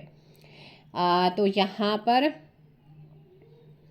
ऑप्शन हो जाएगा ये राजस्थान, है ना, 2009 और 10 के अकॉर्डिंग राजस्थान। अगला है ऊर्जा संकट से क्या तात्पर्य है। सो ऊर्जा संकट से अगर तात्पर्य की बात करते हैं, मतलब है कि कोयला और पेट्रोल जैसे जो जीवाश्म ईंधन है उनके खतरा, उनके मतलब समाप्त होने, इन ईंधनों के समाप्त होने का जो खतरा होता है उसी को बोला जाता है ऑप्शन डी। अगला क्वेश्चन है, भारत के निम्न में से किस भाग में खनिज संसाधनों के सबसे बड़े भंडार हैं। तो ये हमारा दक्षिण पूर्व है। भारत का सर्वाधिक खनिज संपन्न शैल कौन सा है। तो ये मैंने स्टार्टिंग में बताया है, और ये आपका धारवाड़ तंत्र हो जाता है, धारवाड़ क्रम की शैल हो जाती। In which state is the Jaitapur nuclear plant situated. किस राज्य में जैतापुर नाभिकीय संयंत्र लोकेटेड है। तो ये महाराष्ट्र का जो रत्नागिरी है वहाँ पर है, और ये संयंत्र NPCIL के द्वारा बनाया निर्मित किया जा रहा है। तो यह ऑप्शन हो जाएगा आपका सी, महाराष्ट्र में। नेक्स्ट होता है, the government of India established which of the following institutions to search for mineral deposit. Bharat सरकार ने खनिज भंडारणों की खोज करने के लिए निम्न में से किस संस्था को एस्टैब्लिश किया है।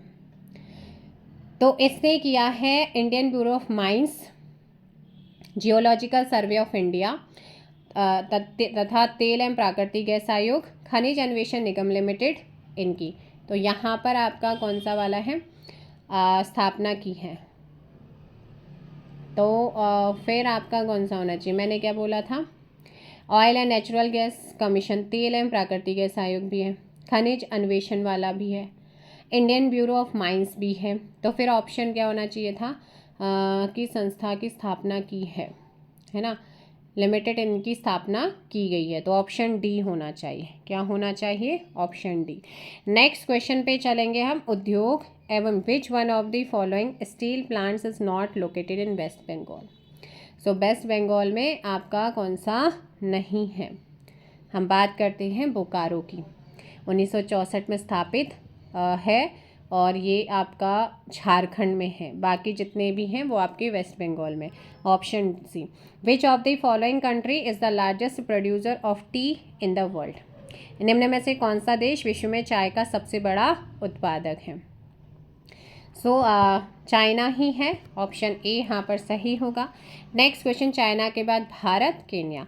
फिर the MRTP act 1969 has been replaced by the competition act 2002 which is in effect from the year. MRTP अधिनियम 1969 को प्रतियोगी अधिनियम 2002 के द्वारा प्रतिस्थापित किया जा चुका है, जो प्रभावी हुआ है कब से। तो ये आपका ऑप्शन बी 2009 से, option B. The water mill was given the status of small industry by central government in. केंद्र सरकार ने पंचक्की घराट जो होते हैं इनको लघु उद्योग का दर्जा कब दिया था। इनको दिया गया था 2001 में। अगर आप, मैंने तो देखी है पंचक्की, क्या आपने देखी है, ज़रूर बताइए, घराट जिन्हें बोलते हैं। Bokaro steel plant was developed with the collaborations of which of the following. निम्न में से आपसे पूछा गया कि बोकारो स्टील संयंत्र का विकास निम्न में से किसके सहयोग से हुआ है। कहाँ पर है, झारखंड में है। तीसरी पंचवर्षीय योजना 1961-66 के दौरान 64 में किया गया था, और इसका निर्माण कार्य 6 अप्रैल 1968 से प्रारंभ हुआ है। ऑप्शन सी, रशिया की सहायता से, सोवियत संघ की सहायता से। Which of the following center is not known for the productions of silk textile? निम्न में से कौन सा केंद्र रेशम वस्त्र के उत्पादन के लिए नहीं पहचाना जाता है। तो ये आपका नहीं पहचाना जाता है, देखो ये है आप लोगों का ऑप्शन डी, रत्नागिरी। और भारत में कर्नाटक सर्वाधिक रेशम उत्पादन करता है। अगला क्वेश्चन है, which of the following is not a core industry. कौन एक मूलभूत उद्योग नहीं है। सो यहाँ पर लेदर यानी कि चमड़ा, बाकी आपके क्या होते हैं, मूलभूत होते हैं। इसमें प्राकृतिक गैस, कोयला, उर्वरक, इस्पात, बिजली, सीमेंट, पेट्रोलियम ये भी शामिल हैं। अगला है देतारी स्टील प्लांट निम्नलिखित राज्यों में से किसमें अवस्थित है। देतारी, तो ये ओडिशा में है। कहाँ पर है, ओडिशा में है। यहाँ केंदुझार डिस्ट्रिक्ट में, और इसकी स्थापना 7वीं पंचवर्षीय योजना के दौरान हुई थी। इंट्रीगल कोच फैक्ट्री स्थित है जो इंट्रीगल कोच फैक्ट्री है ये आपके पेराम्बूर तमिलनाडु की कैपिटल चेन्नई के उत्तर में है और विश्व की सबसे बड़ी रेल फैक्ट्री ये है। तो ऑप्शन डी हो जाएगा पेराम्बूर। अगला क्वेश्चन है the city which is called financial capital of India. Mumbai option हो जाएगा डी। यहाँ पर आरबीआई, भारत रिजर्व बैंक, भारतीय state bank, Bombay stock exchange, Tata समूह, गोदरेज, रिलायंस इनके हेडक्वार्टर्स यानी कि मुख्यालय या कार्यालय यहीं पर है। डोल्बी इस्पात संयंत्र अवस्थित है। Visvesvaraya iron and steel company limited Karnataka, Bhilai इस्पात संयंत्र उड़ीसा में, स्लेम इस्पात संयंत्र तमिलनाडु में है। तो यहाँ पर ऑप्शन भी महाराष्ट्र में है। तमिलनाडु में सलेम इस्पात संयंत्र है, भिलाई संयंत्र इस्पात उड़ीसा में है, Visvesvaraya iron and steel company limited कहाँ पर है? कर्नाटका में। पंजाब में कौन सा स्थान होजरी उद्योग के लिए फेमस है? सो पंजाब में कौन सा स्थान होजरी उद्योग के लिए फेमस है? लुधियाना। कौन सा है? लुधियाना है ना। और इस तो ये आपने ध्यान रखना है। नेक्स्ट क्वेश्चन पे चलते हैं। कैमूर या कैमूर इन Madhya Pradesh is famous for. Madhya Pradesh में कैमूर या कैमूर नामक स्थान प्रसिद्ध है किस चीज़ के लिए? सीमेंट उद्योग के लिए। ऑप्शन हो जाएगा ये। और कैमूर फैक्ट्री की स्थापना एसोसिएट सीमेंट कंपनी के स्वामित्व में कटनी के समीप कैमूर में हुई। कैमूर में एस्बेस्टस और सीमेंट की चादर बनाने का भी कारखाना है। अगला क्वेश्चन, इस समय भारत का सबसे बड़ा वस्त्र उद्योग केंद्र कौन सा है? तो ये मुंबई है और उसके बाद अहमदाबाद, ऑप्शन सी। नेक्स्ट है सूची 1 को सूची 2 से मैच करना है। उद्योग और अवस्थिति, उर्वरक ये आपका श्री गंगानगर आ जाएगा। फोर्थ ऑप्शन सीधे सीधे एलिमिनेट हो रहा है। कांच उदयपुर, सीमेंट उदयपुर, कृत्रिम रेशम कोटा। ठीक है, चलिए नेक्स्ट क्वेश्चन पे चलते हैं। डीजल रेल इंजन बनाए जाते हैं। तो डीजल रेल इंजन जो बनाए जाते हैं वो बनते हैं मुड़वाडीहा में। कहाँ पर बनते हैं? मुड़वाडीहा में। ऑप्शन हो जाएगा आपका बी। और रेलवे उपकरण से रिलेटेड पहली कंपनी झारखंड के सिंहभूम डिस्ट्रिक्ट में पेनिनसुलर लोकोमोटिव कंपनी 1921 में स्टैब्लिश हुई। बाद में उसका नाम Tata engineering and locomotive company TELCO रखा। चित्रंजन लोकोमोटिव वर्कर्स में विद्युत चालित इंजन। मडुवाहडी वाराणसी के डीजल लोकोमोटिव्स जो वर्कर्स हैं डीजल इंजन तथा टैल्को में मल्टी मीटर गेज के इंजन बनाए जाते हैं, है ना। तो यहाँ पर आपका ऑप्शन हो जाएगा जो पेराम्बूर तमिलनाडु, यहाँ पर सवारी गाड़ी के डिब्बे बनते हैं। अगला क्वेश्चन आता है भारत का प्राचीनतम विशाल उद्योग कौन सा है? तो प्राचीनतम तो भाई हमारा है सूती कपड़े का। कहाँ पर है? सूती कपड़े का। अगला क्वेश्चन आ जाता है परिवहन। Which of the following is not a natural port of India. So प्राकृतिक बंदरगाह कौन सा नहीं है? सो यहाँ पर आपका आंसर हो जाएगा चेन्नई। ये पूर्वी तट पर देश का सबसे पुराना दूसरा सबसे बड़ा बंदरगाह, ऑप्शन सी। कृत्रिम बंदरगाह है। इस बंदरगाह के मुख्य रूप से ऑटोमोबाइल्स, मोटरसाइकिल, औद्योगिक सामान, पेट्रोल, रासायनिक पदार्थ, उर्वरक, मूंगफली, तंबाकू, नारियल इनका आयात निर्यात होता है, कारोबार होता है। कोचीन की बात करते हैं तो ये एक कोचीन प्राकृतिक बंदरगाह जो केरल में है, लगून पर स्थित है। ये बंदरगाह पूर्वी एशिया में ऑस्ट्रेलिया जाने के लिए यहीं ये मार्ग प्रदान करता है। विशाखापत्तनम आंध्र प्रदेश का एक प्राकृतिक और देश का सबसे गहरा बंदरगाह, एक बहुउद्देशीय बंदरगाह है। इसके पोताश्रय में डॉल्फिन नोज नामक पहाड़ी भाग निकल आने से ये पतन मानसूनी पवन की जो झकोरों होते हैं उनसे सुरक्षित करता रहता है। मुंबई पश्चिमी समुद्र तट पर स्थित एक प्राकृतिक बंदरगाह है और इस बंदरगाह के कारोबार में पेट्रोलियम उत्पाद, शुष्क माल प्रमुख है और ये भारत का सबसे बड़ा बंदरगाह है। अब आता है कि through which mountain range passes the Konkan railway track. किस पर्वत श्रृंखला से होकर कोंकण रेलवे मार्ग गुजरता है? सो कोंकण रेलवे महाराष्ट्र, गोवा, कर्नाटक को जोड़ता है और ये कोंकण भूमि की एक तटीय पट्टी है जो पश्चिमी घाट से होकर गुजरता है, तो वेस्टर्न घाट, ऑप्शन बी। अगला है which of the following pair is not correctly matched. निम्नलिखित में से कौन सा युग्म सही सुमेलित नहीं है? देखो भाई, उत्तर पूर्वी रेलवे का जो है वो गोरखपुर में है मुख्यालय, पूर्वी रेलवे का कोलकाता है, साउथ ईस्ट सेंट्रल रेलवे दक्षिण पूर्वी का बिलासपुर है और दक्षिण पूर्वी रेलवे का भुवनेश्वर है। तो दक्षिण पूर्वी का कोलकाता में है। दक्षिण पूर्वी का कहाँ पर है? कोलकाता में। तो ऑप्शन डी ही क्या है यहाँ पर आपका गलत है। उत्तर पूर्वी गोरखपुर में, पूर्वी रेलवे कोलकाता, दक्षिण पूर्वी मध्य रेलवे हमारा बिलासपुर है, दक्षिण पूर्वी रेलवे कोलकाता है। अगला क्वेश्चन आता है, at which of the following is the headquarter of north western railway located? उत्तर पश्चिमी रेलवे का मुख्यालय जयपुर में 2002 में गठित। मुख्यालय में 4 मंडल हैं, अजमेर, बीकानेर, जयपुर, जोधपुर मंडल। Option C Jaipur. अगला है, the ship building yard Mazagaon dock is situated. जहाज निर्माण यार्ड मझगांव डॉक कहाँ पर स्थित है? 1934 में स्थापित हुआ था और भारत में अग्रणी जहाज निर्माण यार्ड है मुंबई। अगला question, which of the following port of India are the natural harbours? Select the correct answer from the code given below. पत्तनों में से कौन प्राकृतिक बंदरगाह है? तो सबसे पहले हम बात करते हैं मुंबई, कोची, विशाखापत्तनम, ये आपके प्राकृतिक है। चेन्नई आपका कृत्रिम बंदरगाह है। भारत में कुल 13 प्रमुख है। तो ऐसे में हमारा जो आपका हो जाएगा कोची और दूसरा उसके बाद इसमें आपका विशाखापत्तनम। तो ऑप्शन आपका हो जाएगा 2 और 4 वाला। कौन सा हो जाएगा इसमें? 2 और 4 वाला। मुंबई कोची हो गया और आपका इसमें दूसरा मुंबई और कोची और विशाखापत्तनम। तो ये आपका हो जाएगा डी।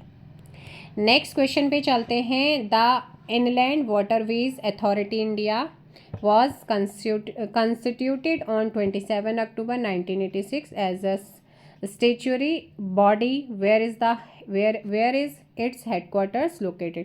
अंतःस्थलीय जलमार्ग प्राधिकरण भारत एक संवैधानिक संस्था के रूप में 27 अक्टूबर 1986 को गठित हुई। इसका मुख्यालय कहाँ पर स्थित है? तो इसका मुख्यालय है नोएडा में। नेक्स्ट है, which of the following Indian state has higher road density? निम्न में से किस भारतीय राज्य में उच्च सड़क सघनता है? तो ये 18-19 के अकॉर्डिंग उच्च सड़क सघनता केरल राज्य में है। भारत में सड़कों की कुल लंबाई 63.31 लाख किलोमीटर, जो विश्व में दूसरे स्थान पर है। तो यहाँ पर फिर ऑप्शन हो जाएगा सी। अगला क्वेश्चन यहाँ पर आता है, राजा सांसी अंतर्राष्ट्रीय हवाई अड्डा कहाँ पर है? राजा सांसी अंतर्राष्ट्रीय हवाई अड्डा आपसे पूछा गया है। तो यहाँ पर आप लोग ध्यान रखेगा कहाँ पर है ये? अमृतसर में। 1911 में इसका प्रारंभ हुआ था। ये है आपका ऑप्शन सी, है ना। अगला क्वेश्चन आता है यहाँ पर। चले नेक्स्ट क्वेश्चन पे चलते हैं।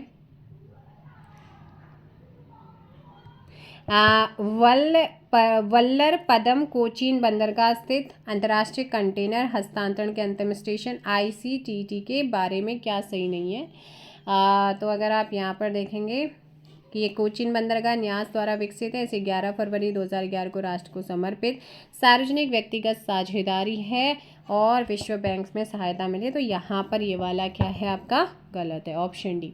नेक्स्ट क्वेश्चन है, न्यावा शेवा बंदरगाह निम्न में से किस शहर में स्थित है? जवाहरलाल नेहरू बंदरगाह भी इसे कहते हैं। भारत का सबसे बड़ा कंटेनर बंदरगाह, option C Mumbai. Next question, which of the following is not located on the golden quadrilateral of national highways? निम्नलिखित में से कौन राष्ट्रीय राजमार्गों के स्वर्णिम चतुर्भुज प्रोजेक्ट है? ये आपका सड़कों से रिलेटेड है, इस चीज़ का ध्यान रखना है। ये आगरा, सूरत, भुवनेश्वर आदि शहर इस बीच में आते हैं, जबकि कन्याकुमारी इसमें नहीं आता है। देखो भाई, ये 4 दिशाओं दिल्ली उत्तर, चेन्नई दक्षिण, कोलकाता पूर्व और मुंबई पश्चिम को जोड़ता है। इसका नाम चतुर्भुज रखा गया है। इसका प्रारंभ तत्कालीन प्रधानमंत्री अटल बिहारी वाजपेयी जी ने 2001 में किया था। तो यहाँ पर किसे नहीं करता है? Option D. नेक्स्ट क्वेश्चन आता है, सूची 1 को सूची 2 से मैच करना। समुद्री बंदरगाह और राज्य। अल्लेपी केरल में है, ऑप्शन ए सीधे एलिमिनेट। एल्नोर, एन्नौर आपका तमिलनाडु में, पारादीप उड़ीसा में, काकीनाडा आंध्र प्रदेश में। सो ऑप्शन हो जाएगा आपका ए। नेक्स्ट क्वेश्चन पे चलते हैं। एग्रीकल्चर से रिलेटेड निम्नलिखित में से कौन सा एक जड़ नहीं है? Which one of the following is not a root? आलू जड़ न होकर तना यानी कि कंद है, बाकी सभी आपकी जड़ वाली फसलें हैं। Option B. Indian councils of agriculture research is located, भारतीय कृषि अनुसंधान परिषद कहाँ अवस्थित है? वो है आपका ऑप्शन सी न्यू दिल्ली में। कहाँ पर है? न्यू दिल्ली में। नेक्स्ट क्वेश्चन पे चलते हैं। The black rust disease of wheat is caused by, गेहूं का काला रस्ट रोग किसके द्वारा होता है? वह है, तो ये आपका एक आता है पक्सीनिया ग्रेमिनस, ना एक कवक होता है। तो यहाँ पर ऑप्शन है। इस रोग में पौधे के तने और पत्तियों पर चॉकलेट रंग जैसा काला पड़ जाता है। सबसे पहले मेडाक्स ने इस रोग की प्रवृत्ति को बताया था। अगला क्वेश्चन है, सोनालिका जिस अनाज की अधिक पैदावार होने वाली या देने वाली किस्म है वह कौन सी है? तो ये है आपकी गेहूं की, व्हीट की। ठीक है।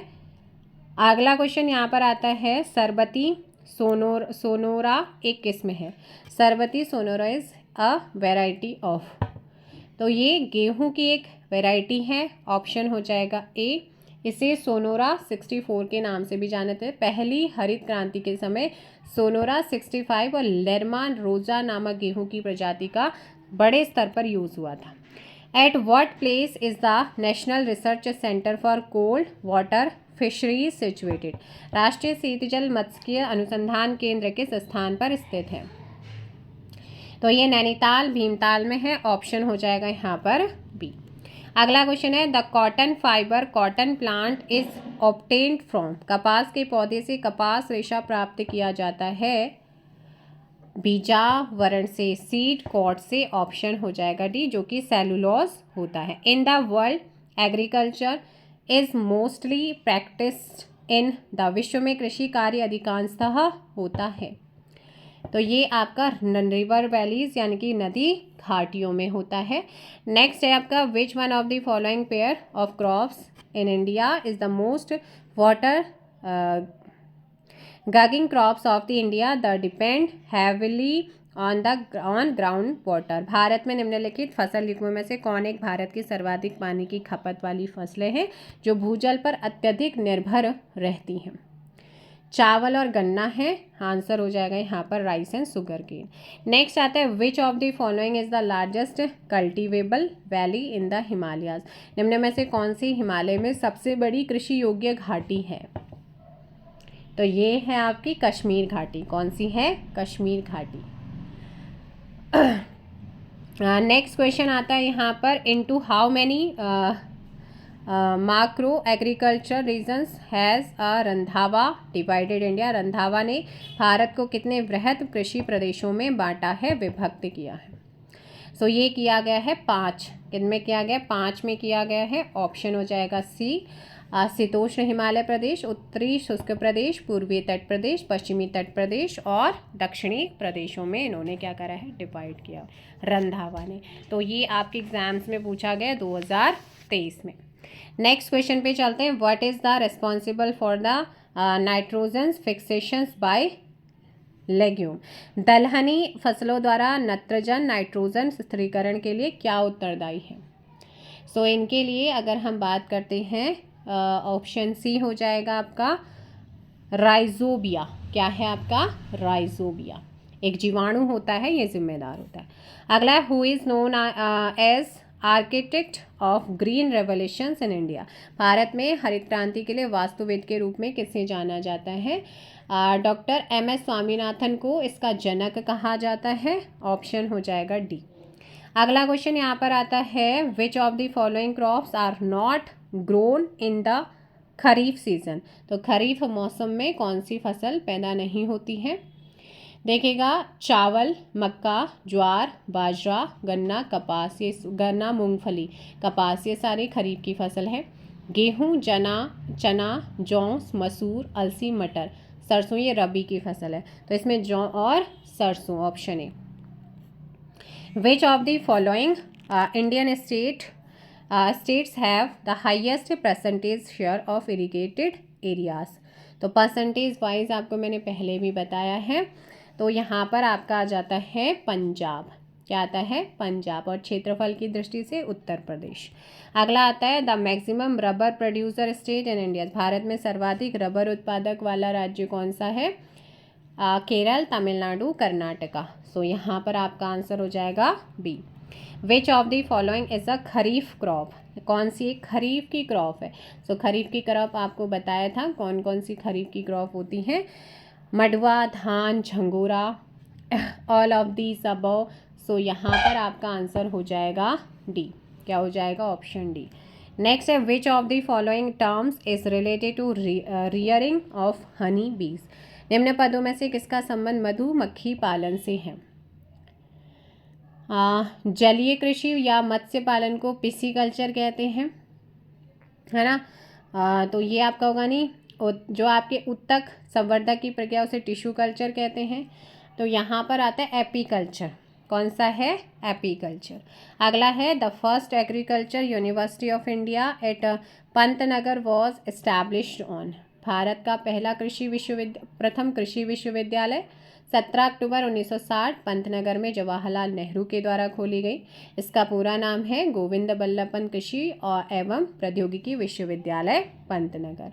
सो ऑप्शन बी यहाँ पर सही होगा। झूम खेती को डैश भी कहते हैं। जो झूम खेती स्लैश एंड बर्न्स फार्मिंग एक आदिम प्रकार की कृषि है जिसे पहले वृक्ष और वनस्पतियों को काटकर उन्हें जला दिया जाता है और साफ की गई भूमि को पुराने उपकरण लकड़ी के हल से जुताई करके बीज बो दिए जाते हैं। और यहाँ पर स्थानांतरित खेती भी इसको कहते हैं, ठीक है ना। शिफ्टिंग कल्टीवेशन भी कहते हैं। चाय की खेती के लिए कौन सी मिट्टी सर्वाधिक उपयुक्त होती है? तो चाय की खेती के लिए हल्की जो चिकनी और कछारी मृदा होती है ना वो उपयुक्त होती है। नेक्स्ट क्वेश्चन आता है आप लोगों का निम्नलिखित में से किसी जैविक खाद बायो फर्टिलाइजर के रूप में प्रयोग किया जाता है? सो ये है आपका एजोला, शैवाल सदृश एक तैरती हुई फन। ऑप्शन हो जाएगा बी। और अगला क्वेश्चन यहाँ पर आता है कि कौन सा मसाला भारत में काला सोना के नाम से जाना जाता है?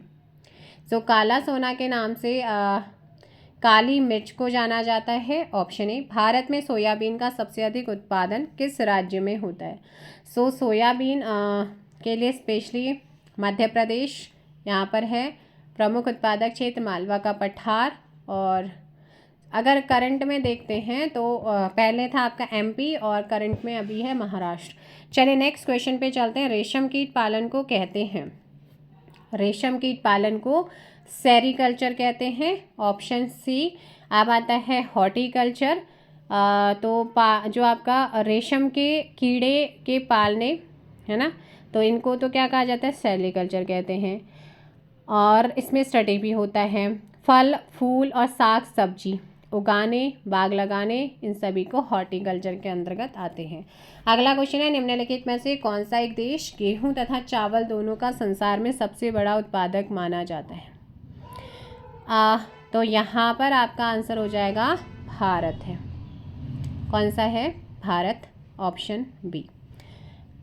एक सेकेंड सॉरी, चाइना होगा। चाइना आप यहाँ पर आंसर करेंगे। और उसके बाद भारत, दोनों में चीन के बाद दूसरे स्थान पर आता है, ठीक है ना।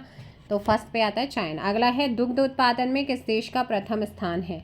तो दुग्ध उत्पादन में भारत का पहला स्थान है।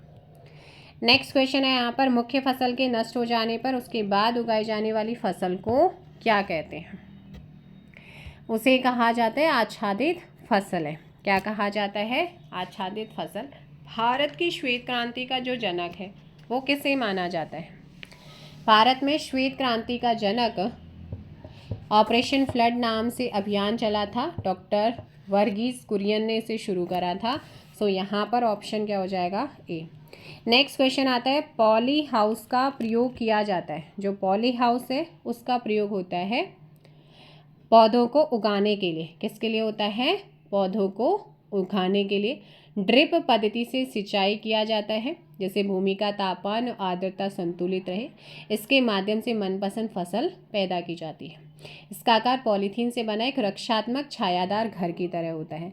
अगला क्वेश्चन है, नीली क्रांति संबंधित है। नीली क्रांति, नीली क्रांति का संबंध है यहाँ पर मत्स्य पालन से। किससे है? मत्स्य पालन। अगला क्वेश्चन यहाँ पर आता है, उत्तरी भारत में मेथा की फसल की रोपाई का सही समय कौन सा? तो मेथा की जो फसल होती है वो 15 जनवरी से 30 फरवरी के बीच का उसका टाइम होता है। यहाँ पर आपका ऑप्शन हो जाएगा डी। नेक्स्ट क्वेश्चन पे चलते हैं। पर्वतीय क्षेत्रों में सीढ़ीनुमा खेती के लिए सीढ़ियाँ अधिक से अधिक जितने प्रतिशत भूमि के ढाल तक बनाई जानी चाहिए वह है 15%। तो ऑप्शन हो जाएगा ए। नेक्स्ट क्वेश्चन है, निम्न में से जिसे अज्ञात करने हेतु जेल्डाहल विधि अपनाई जाती है वह है वो पौधे अथवा मृदा में नाइट्रोजन की मात्रा वाला ज्ञात करने के लिए अपनाई जाती है। Option D. नेक्स्ट क्वेश्चन आता है, अजोला में जिनके मध्य जीविता होती है वे हैं। अजोला एक जलीय फर्न होता है जिसके अंदर एनाबिका नामक एक नील हरित शैवाल होता है, यानी कि फर्न और शैवाल हो जाएगा डी। धान के खेतों में नाइट्रोजन की मात्रा बढ़ाने के लिए नील हरित शैवालों को डाल दिया जाता है, जो है सबसे अच्छा माध्यम अजोला ही है। निम्न में से कौन सा तृणनाशी बुवाई से पूर्व खेतों में जोतकर मिला दिया जाता है? तो ये आपका आता है फ्लूक्लोरिन। कौन सा आता है? फ्लूक्लोरिन। इसका व्यापारिक नाम है बेसालिन। इसका प्रयोग बुआई से पहले होता है। आप यहाँ पे अलाव लोर, इसका अलाव क्लोर बोलते हैं, इसका व्यापारिक नाम लासो है। इसे तृणनाशी का प्रयोग अंकुरण से पूर्व होता है, अंकुरण से पहले और बुआई से पहले, है ना। बुआई से पहले आपका क्लोरीन होता है, फिर आपका अला क्लोर होता है अंकुरण से पहले। पेंडिमिथेलिन की बात करते हैं तो इसकी व्यापारिक नाम है स्ट्रॉप ईसी। इसका प्रयोग अंकुरण से पूर्व, इसका भी पूर्व से होता है। तो ऑप्शन क्या हो जाएगा यहाँ पर? ए। अगला है, निम्न में से कौन सा 2 वर्षीय फसल चक्र उत्तरांचल के वर्षा आश्रित क्षेत्रों में लोकप्रिय रहा? ऑप्शन हो जाएगा यहाँ पर धान, गेहूं, मडवा, पड़ती। तो ऑप्शन सी। नेक्स्ट है, निम्न में से किसके दानों में तेल की अपेक्षा प्रोटीन की मात्रा अधिक होती है? सॉरी, ये है हमारा soybean.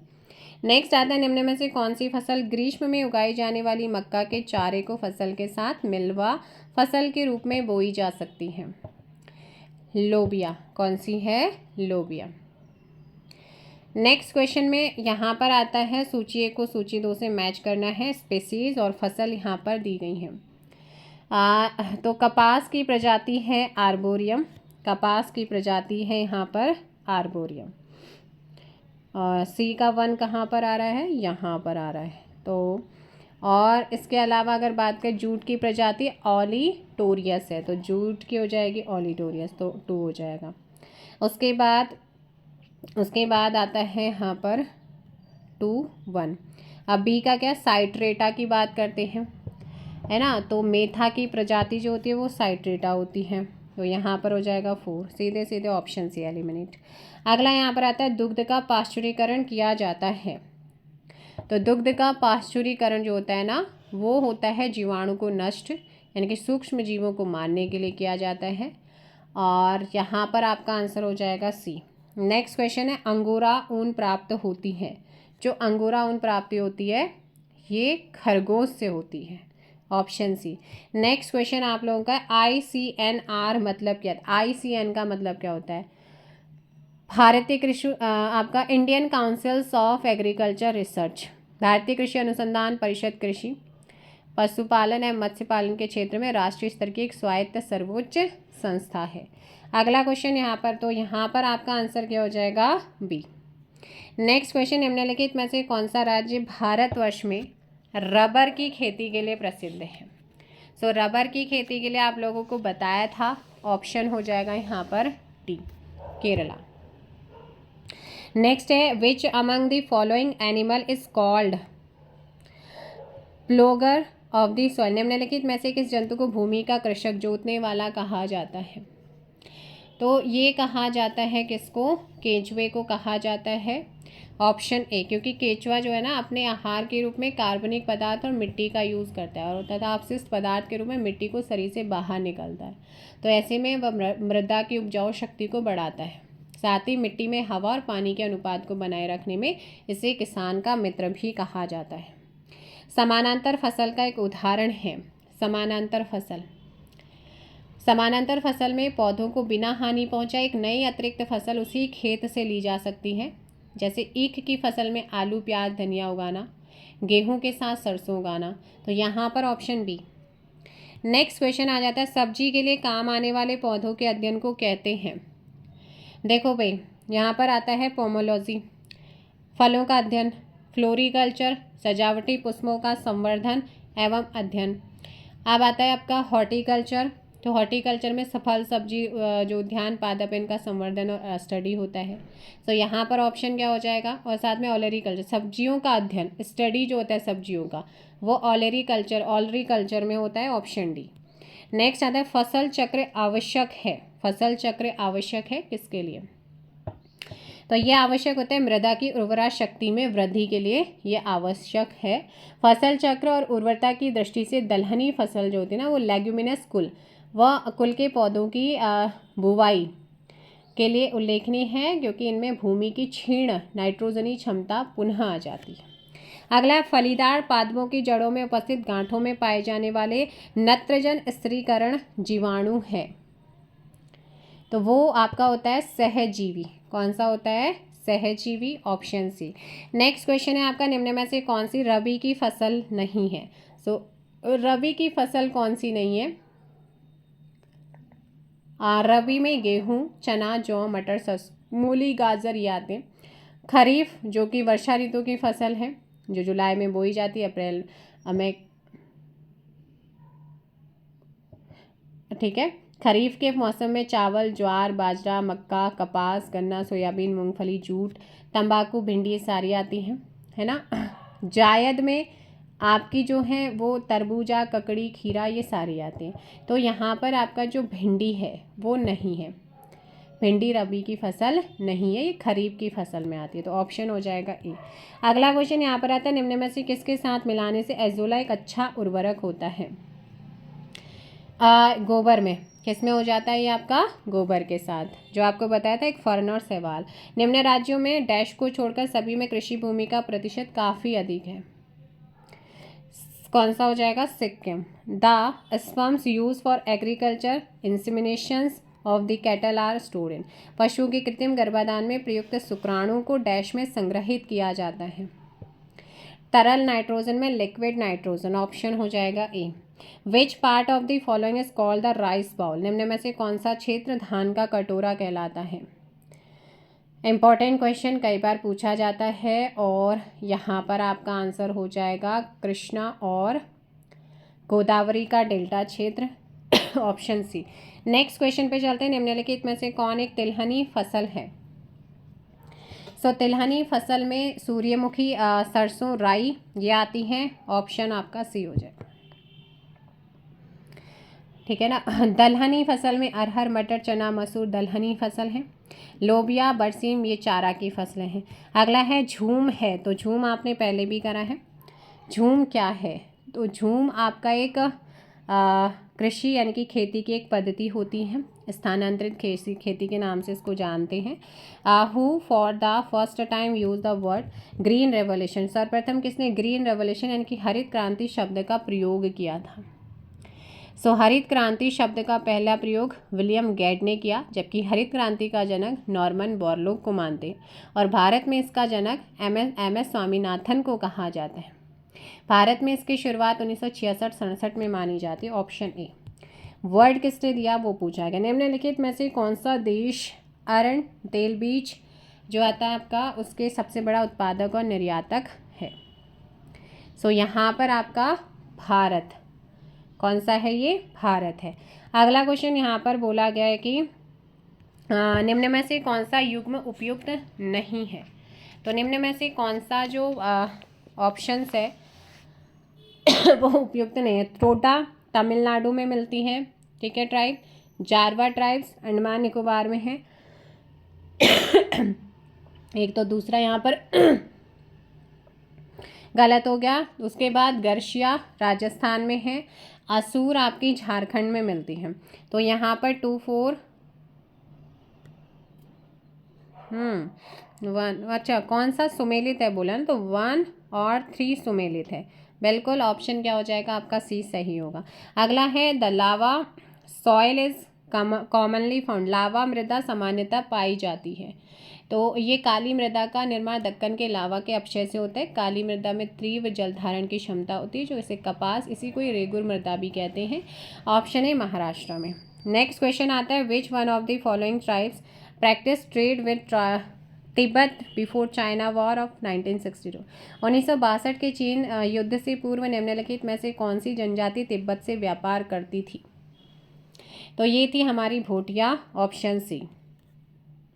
Which tribe is also known as Shoka या शौका, सो शौका के नाम से Bhotia, option C. Next question आता है, Ahom tribe belong to which state of India. Ahom जनजाति भारत के किस राज्य से संबंधित है? तो ये है आपका असम से, ऑप्शन सी। नेक्स्ट है, Vedda tribes is found in, Vedda जनजाति पाई जाती है श्रीलंका, ऑप्शन डी यहाँ पे सही आंसर हो गया, श्रीलंका के मूल निवासी हैं। Which one of the following tribes lives in the Andaman and Nicobar island, अभी जस्ट बताया था। और निग्रिटो समुदाय के माने जाते हैं। सेंटिलोज एंड ओजेंस ट्राइब्स भी यहाँ पर मिलती हैं, जारवा। नेक्स्ट है, भरारा संबंधित है, भरारा इज रिलेटेड विद, ये भरारे चिकित्सक का काम भी करते हैं, थारू जनजाति से रिलेटेड है, ऑप्शन हो जाएगा यहाँ पर डी। नेक्स्ट आता है, an act of unauthorised entering into another's properties called, किसी दूसरे व्यक्ति की संपत्ति में अनाधिकृत प्रवेश करना कहलाता है। सो इसको कहते हैं अतिचार, क्या कहते हैं, ट्रेसपास, ऑप्शन हो जाएगा बी। नेक्स्ट है, निम्नलिखित में से कौन एक सुमेलित नहीं है? तो कौन एक सुमेलित नहीं है? देखिएगा, शेरपा नेपाल, थारू उत्तरांचल उत्तराखंड, टोडा दक्षिण भारत तमिलनाडु, जुलू ये नेटाल प्रांत दक्षिण अफ्रीका में पाई जाती है ना, ऑप्शन डी। अगला क्वेश्चन आता है, लेप्चा व हो जनजातियाँ सामान्यतः भारत के किस राज्य में पाई जाती हैं? सो लेप्चा और हो जो हैं ये उत्तर पूर्वी भाग में आपको देखने को मिलती हैं। यहाँ पर ऑप्शन हो जाएगा नॉर्थ ईस्ट इंडिया।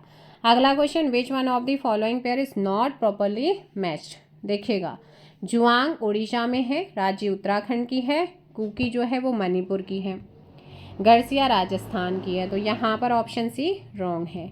अब आते हैं विविध से, निम्न में से कौन सा मानव विकास की दृष्टि से सबसे अधिक पिछड़ा है? तो ये है हमारा बिहार फिलहाल, ऑप्शन बी। नेक्स्ट क्वेश्चन पे चलते हैं, which Indian state declare coconut palm state tree in August 2017। तो ये कोकोनट पाम नारियल को गोवा राज्य ने राजकीय वृक्ष डिक्लेयर किया था, ऑप्शन बी। नेक्स्ट क्वेश्चन आता है, which one of the following cities does not lies on the bank of Ganga. जो आगरा है वो यमुना के संगम पर है, ऑप्शन हो जाएगा बी। अगला क्वेश्चन आता है, Banni grassland is located in which of the following state. Banni grassland कहाँ पे मिलता है? ये आपका गुजरात में है, ऑप्शन आपका बी हो जाएगा। कहाँ पर है? गुजरात में। Where is the Indian institute of remote sensing located. भारतीय सुदूर संवेदी संस्थान कहाँ पर है? तो ये हमारे प्यारे से देहरादून में है, ऑप्शन बी। अगला है जो आपका मोरबी डैम है, Morbi dam burst incidence of Gujarat took place in the which year. तो गुजरात के मोरबी डैम जलाशय फटने की घटना 11 अगस्त 1979 में हुई थी। भीषण बारिश के चलते ये जो है इससे क्या हुआ गया था, टूट गया था इस वजह से। तो 1979 ऑप्शन क्या हो जाएगा आप लोगों का यहाँ पर? बी करेक्ट आंसर होगा। अगला क्वेश्चन आता है कि watershed management can successfully prevent, जलागम प्रबंधन सफलतापूर्वक रोक सकता है। तो ये आपका मैदानी इलाकों में बाढ़ को, फ्लड इन प्लेन्स, ऑप्शन हो जाएगा यहाँ पर ए। और अगला क्वेश्चन यहाँ पर आता है 321। निम्नलिखित में से कौन सा नगर या उपनगर भारत का चौथा धूम्रपान रहित स्मोकिंग फ्री नगर डिक्लेयर हुआ है? तो ये है आप लोगों का शिमला। कौन सा? शिमला। देखिए 2010 में इसे किया गया था। फिर हिमाचल प्रदेश जो है ये दूसरा राज्य भी बना है। फिर उसके बाद कोहिमा नागालैंड का, उससे पहले चंडीगढ़, कोट्टयम केरल का, सिक्किम जो है, शिमला है। ये सारे ऑप्शन हो जाएगा सी। झारखंड राज्य की राजधानी निम्नलिखित में से कौन सी है? तो झारखंड की बात करते हैं तो रांची है। नेक्स्ट क्वेश्चन चलते हैं। निम्नलिखित में से कौन सा एक सुनियोजित राजधानी नगर नहीं है? तो सुनियोजित में नहीं है, सुनियोजित राजधानी नगर में नहीं आता है, वो भुवनेश्वर नहीं आता। अगला क्वेश्चन आता है कावेरी जल विवाद अंतर्ग्रस्त राज्य है। तो आपको बताया था ये जो जल विवाद है वो कर्नाटक, तमिलनाडु, केरल और पांडिचेरी। तो यहाँ पर ऑप्शन हो जाएगा डी। भारत को कितने पिन क्षेत्रों में बांटा गया है? और 8। यहाँ पर ऑप्शन हो जाएगा डी। ठीक है ना, डी। अगला क्वेश्चन यहाँ पर आ जाता है कि भारतीय सर्वेक्षण विभाग का मुख्यालय कहाँ पर है? तो यहाँ पर अगर बात करते हैं ये आपका देहरादून में है। नेक्स्ट क्वेश्चन है निम्नांकित में से किस स्थान पर 3 अर्धचंद्राकार समुद्र तट मिलते हैं? कल बताया हुआ है, ऑप्शन डी कन्याकुमारी में। अगला है निम्न में से कौन सा सुमेलित है? देखो असम की राजधानी क्या है? दिसपुर है। मेघालय की राजधानी शिलोंग है। मिजोरम की राजधानी आइजोल है। नागालैंड की कोहिमा। ऑप्शन सी वाला यहाँ पर सही है। इसी के साथ इंडियन ज्योग्राफी के आपके 300+ क्वेश्चंस कंप्लीट होते हैं। अब देखते हैं नेक्स्ट सेशन जो है वो किस पर लेके आ सकती हूँ। सो मिलते हैं बहुत जल्दी ही नेक्स्ट वीडियो में। Thank you so much. Video को लाइक और शेयर ज़रूर कीजिएगा। जय हिंद, जय भारत, जय उत्तराखंड, जय देवभूमि। इसके अलावा किसी क्वेश्चन में कोई डाउट है कमेंट करके बता सकते हैं। जिस भी क्वेश्चन में आपका कोई डाउट होगा कोशिश की जाएगी जैसे ही मैं कमेंट रीड करूँ आपका रिप्लाई दो। Thank you so much.